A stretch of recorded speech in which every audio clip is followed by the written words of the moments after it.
Kwanza namshukuru Mungu wa haki kwa maamuzi yote mawili yaliyofanyika hapa Babati Manyara.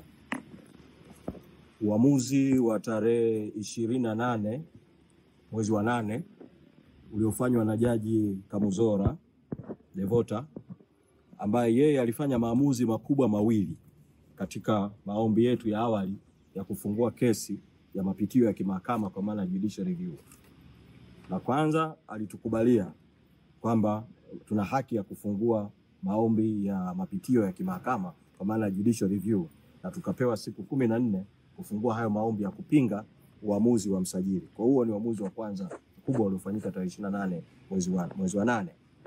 La pili, akatukubalia vile vile ombi letu la zuio la muda, temporary injunction, kwa uamuzi wa msajili wa tarehe 27 mwezi wa 5 wa kutotambua uthibitishaji wa uteuzi uliofanywa na Baraza Kuu la tarehe 22 mwezi Januari mwaka 2025 wa kumthibitisha katibu mkuu, manaibu katibu wakuu bara na Zanzibar pamoja na wajumbe wa kamati kuu wa kuteuliwa.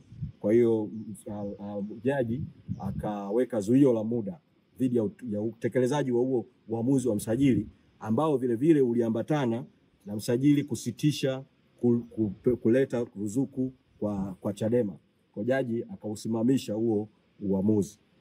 Na uamuzi sasa wa leo, baada ya kuwa tumefungua kesi ya msingi, sasa tumewasilisha maombi ya mapitio ya kimahakama tarehe 10 mwezi Septemba. Leo sasa, kama ambavyo nilishaeleza kwa muhtasari kwamba ilikuwa tuanze kusikiliza, lakini upande wa serikali umekata rufaa, lakini ukatuwekea mapingamizi. Kwa uamuzi wa jaji wa leo vile vile, Jaji Nenelwa kuamua kwamba hajakubaliana na upande wa serikali wa kuondoa maombi yetu mahakamani, bali amekubaliana na hoja za upande wa mawakili wetu wa kuahirisha ili shauri mpaka hilo jambo lililoko mahakama ya rufaa litakapomalizika au atatafuta notice. Uamuzi nao ni uamuzi wa kumshukuru Mungu na wa kupongezwa. Na nitumie fursa hii vile vile kushukuru jopo letu la mawakili wakiongozwa na wakili Mpale Mpoki, ambaye leo tumempongeza kwa kuadhimisha siku yake ya kuzaliwa. Imekuwa kama zawadi kwake siku ya leo, ndio alikuwa kiongozi wa jopo.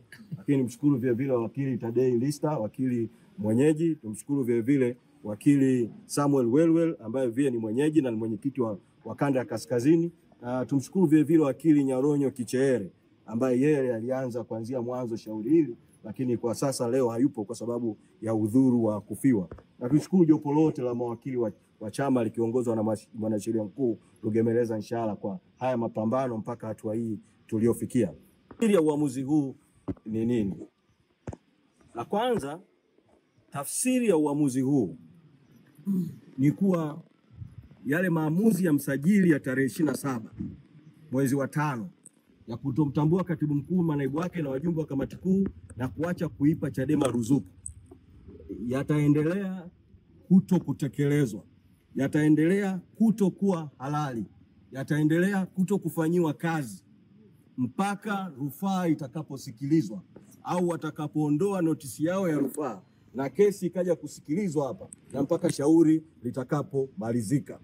Kwa mwito wangu kwa taasisi zote na wadau wote ambao msajili wa vyama vya siasa aliwapotosha kwa tamko lake kwa umma la tarehe 27 mwezi Mei mwaka 2025 la kutotambua katibu mkuu, manaibu wake, wajumbe wa kamati kuu na kusitisha ruzuku ya Chadema, wadau wote wapuuze tangazo hilo la msajili na wamtambue katibu mkuu, manaibu, wajumbe wa kamati kuu na mambo yaliyofanyika kwenye Baraza Kuu tarehe 22 mwezi Januari mwaka 2025. Tafsiri ya pili ya uamuzi huu ni kwamba msajili wa vyama vya siasa toka tarehe 28 mwezi wa 8 mahakama hapa ilipofanya uamuzi Manyara, alipaswa awe ameingiza ruzuku aliyoizuia muda wote huo toka mwezi Juni mwaka 2025 kwenye akaunti za chama. Sasa sisi baada ya uamuzi huu wa mahakama hapa Manyara wa tarehe 28 mwezi wa 8 kupitia kwa mkurugenzi wetu wa fedha na uchumi, tulimwandikia barua msajili wa vyama vya siasa, tukamweleza juu ya uamuzi wa mahakama, tukaambatanisha na uamuzi wa mahakama ambao tulipewa nakala tarehe 29 mwezi Agosti. Tukamweleza msajili aingize ruzuku kwenye akaunti ya Chadema. Msajili wa vyama vya siasa siku chache zilizopita ametujibu kwa barua akikataa kuingiza ruzuku au akiacha kuingiza ruzuku kwa kutoa visingizio viwili. Kisingizio cha kwanza ambacho msajili amekitoa kwa barua yake aliyomwandikia makamu mwenyekiti John Heche, badala ya kuiandika kwa katibu mkuu, ametoa visingizio viwili. Kisingizio cha kwanza amesema kwamba kwa sababu kuna notice ya kukata rufaa waliwasilisha mahakama ya rufaa dhidi ya uamuzi uliofanyika tarehe 28 mwezi wa 8 Manyara. Kimsingi ofisi ya msajili wa vyama vya siasa ambayo inaongozwa na jaji wa mahakama kuu, Jaji Mutungi, ile barua kama imeandikwa kwa baraka zake, manake barua imesainiwa na afisa mmoja katika ofisi yake anaitwa Sisti Nyahoza. Ni aibu kwa Jaji Mutungi na ofisi ya msajili wa vyama vya siasa kutokuheshimu amri za mahakama, kutokuheshimu utawala wa sheria. Wao kuandika kusudio la kukata rufaa, notice, hakubatilishi maamuzi ya mahakama yaliyofanyika tarehe 28 mwezi wa 8 hapa Manyara. Kwa kupitia mkutano huu, kupitia mazungumzo haya, tunamtaka msajili wa vyama vya siasa asikilize kauli ya jaji mkuu aliyoitoa karibuni ya kutaka watu wote, taasisi zote ziheshimu utawala wa sheria, ziheshimu hukumu za mahakama, atekeleze hukumu ya mahakama. Msajili ametoa kisingizio cha pili katika barua yake kwamba hawezi kuingiza ruzuku eti kwa sababu chama cha Chadema kimewekewa zuio lingine la kimahakama kupitia kesi iliyofunguliwa Dar es Salaam na Said Issa na wenzake, kesi ambayo chama kimeshtakiwa, bodi ya udhamini na katibu mkuu. Kwa kutokana na lile zuio la tarehe 10 mwezi Juni mwaka 2025, anadai eti sasa hawezi kupeleka ruzuku. Hiki nacho ni kisingizio cha uongo, kwa sababu zuio lile dhidi ya bodi ya wadhamini na dhidi ya katibu mkuu wa chama linahusu kutumia mali na rasilimali za chama kufanya shughuli za kisiasa. Lakini mahakama hiyo hiyo Dar es Salaam katika maamuzi iliyotoa mara mbili, mara ya kwanza tarehe 18 mwezi wa 8 tulipoweka mapingamizi mbalimbali, mara ya pili mahakama kupitia kwa Jaji Mwanga imetoa uamuzi mwingine tarehe 29 mwezi wa 9, siku chache zilizopita.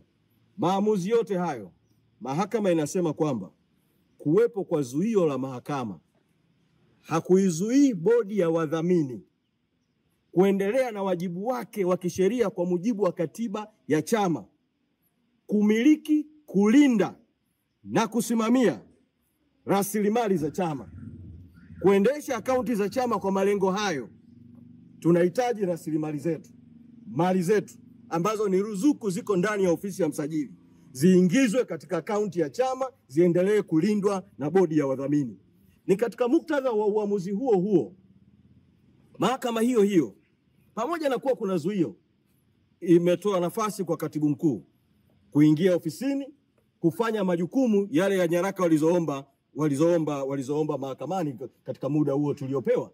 Kwa hiki ni kisingizio kwa kweli cha kijinga na kinyume cha utawala wa sheria. Ninachokiona mimi kwa uzoefu wangu wa kuwa bungeni, uzoefu wangu wa kuwa kwenye chama, ofisi ya msajili iko chini ya ofisi ya waziri mkuu. Inapoletewa pesa za ruzuku, inaziingiza kwa vyama zikipitia ofisi ya msajili. Kwa kawaida, miaka ya fedha ikipita, yani financial year ikiisha mwisho wa mwezi Juni, ofisi ya msajili inawajibika kisheria kurudisha fedha kwa ofisi ya Wizara ya Fedha. Lakini kwa uzoefu wa nyuma, ofisi ya msajili imekuwa ikichenga kupeleka fedha kwenye baadhi ya vyama vya upinzani, na hizo pesa zinazobaki ofisi ya msajili zinaliwa na wajanja. Sisi hatuko tayari pesa za Chadema ziibwe na msajili na kikundi kingine cha watu, na tunamtaka waziri mkuu ambaye ofisi ya msajili wa vyama iko chini yake, na yeye kwa hatua yake aingilie kati. Na wakati tunasubiri kauli ya waziri mkuu, kauli ya msajili na vyombo vya habari, mwatafute watoe kauli. Sisi kama chama vile vile tunashauriana na mawakili wetu kuona hatua za ziada ambazo tunaweza kuchukua dhidi ya msajili. Nashukuru huu uamuzi wa hapa Manyara wa leo, kwa sababu tulisema awali, baada ya sisi kuanza mkakati wa no reform no election, kuna njia nyingi sana zinatumiwa na watawala kudhibiti no reform no election. Kesi mbalimbali ambazo zimefunguliwa. Uamuzi wa msajili kutomtambua katibu mkuu, manaibu katibu wakuu na kamati kuu na secretariat, kimsingi ulilenga kukifanya chama kikose chombo cha kiutendaji cha kiuendeshaji katika mapambano ya no reform no election.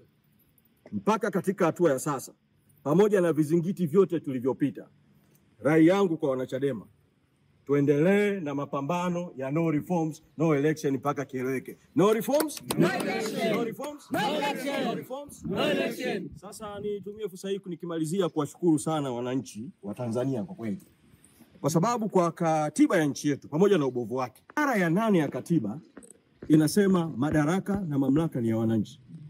Lengo la serikali ni ustawi wa wananchi. Serikali itawajibika kwa wananchi. Hiyo ni ibara ya 8. Na ibara ya 21 inasema kwamba wananchi wana haki ya kushiriki kwenye maamuzi ya nchi yao, ama moja kwa moja au kupitia wawakilishi wao wakiwachagua kwa kura. Mimi niwapongeze wananchi wa Tanzania.